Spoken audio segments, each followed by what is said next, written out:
Ang ipapakita ho nila mga bossing, yung mga ganitong mga resibo. Mala-mala-saldi ko lang ho mga kababayan. Oh, biruin mo ano daw yung original na picture, no? O eto, siguro in-AI na ho ito, ayan. Maleta na. 18 Gotesa, sabi ni Ron Cab. Oh, tapos eto pa, yung sa mga litrato nila. RP 881, no? RPC 881. Tapos dito, RP 8111. Nabubuko ho, mga bossing chief amo, sir. Halatang mga gawa-gawa lang yung mga ginagawa nito. 'Di ba? Sabi ni Nilo, Boss Mark, napansin ko lang yung maletang ginamit ay ginamit ulit, ine-edit. Alam niyo ho kung ano ang istorya nila? Istorya ho nila kung ano lang yung iniwanan ni Saldico. Yun lang ho yun. Para magtugma-tugma. Kaya lang hindi ho marunong mga gumawa ng mga istorya eh. No?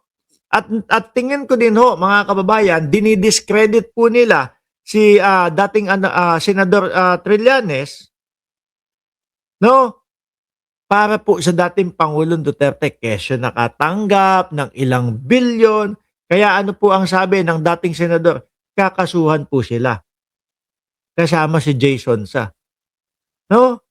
Mga bossing, yung mga ganitong galawan, alam naman po natin galawan ng mga DDS yan. Simulat sa pool pa lang ho eh. Alam natin na mahilig silang mga mag-fabricate ng mga ebidensya. Sino pa ang maniniwala dito sa mga ito? Di ba? Meron pa bang maniniwala? Lalo na yung attorney nila na Levy Valicod. Eh, nakita ko ho ito mga bossing. Oh, Senadora Miriam Defensor Santiago na magsampa ng kasong disbarment o kaso ng pagtanggal sa lisensya ni Atty. Levito Baligod. oh, ayan mo yung attorney na kasama ho nung 18 na 18 ex-marine daw ho na hindi naman daw lahat ex-marine at yung iba doon eh may mga dishonor. Kaya natanggal na si Bak. Diba? O, pakinggan nyo ho. Pinag-aaralan na raw ni Senadora Miriam Defensor Santiago na magsampa ng kasong disbarment o kaso ng pagtanggal sa lisensya ni Atty. Levito Baligod. Yan ay matapos manong aminin ni Baligod na siya ang gumawa ng listahan ng mga natransaksyon naman ng dati niyang kliyente na si Ben Urluy. Nakita nyo. may mga ganitong balita ho patungkol dito sa attorney na ito, mga kababayan. Lumabas sa umano'y Louis List ang pangalan ni Santiago. Maring itinanggi ng senadora na sangkot siya sa pork barrel scam.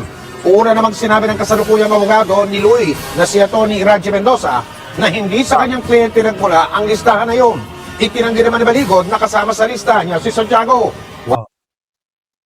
Anak ng tinapa. Tapos pagtitiwalaan yung mga DDS.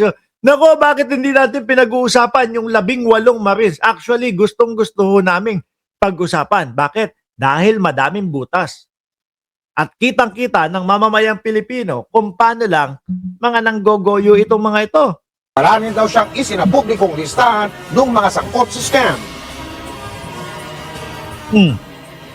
Yung ginawa kong listahan Yung ginawa kong listahan, ay hindi pa napapublish at yan ay nandun sa Department of Justice.